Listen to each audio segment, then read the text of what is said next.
क्या बोल रहे थे? हाँ बोल रहा था ट्रेन में गया टिकट लेके गया क्या माल खाएगा हम सुलाई खाएगा ना क्या खाएगा फुटेगा खाएगा पैसा 500 का घास लगा हुआ है क्या टिकट दिखाओ क्या माल खाए हम बीजेपी ভোট দিও না কেলা কংগ্রেসও দিও না বালক দিও মণিকুমার সুব্বাক দিও না কিয়াক দিও মই বুঝি 500 টাকা গছ লাগাইছো গর্বর বাগান সাবাদি বাগান बाकी बाकी मर्डर করেছিল कितनी सारा भी बिना कितनी 23 साल से उनके सफर कर रहा हूँ अनाहरत हड्डी नहीं कितनी नहीं हम दारू पिएगा ऑलमोस्ट बिना हड्डी सारा कितने एसिड कैसे डाला है तो अभी मुनि कुमार सुब्बा को भूट दिया दांत 3 दांत उगल दिया है 1 2 3 ये हड्डी इधर से काट दिया ये उगल लिया इधर एसिड डाल के कीड़ा हो गया था कीड़ा बदन में एक काट के दिया 3 छोट उगल दिया कितना कष्ट करके हम लड़का बच्चा को मुख देखने चाहता हूँ ये हम सेनी से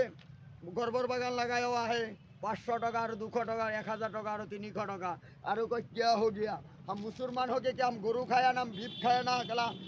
की खाइसु मैं आज लोग बेहाल तेरा वस्तु खाओ ना 12 माहे 13 पूजा करूँ कला व्हाट इज दिस नॉनसेंस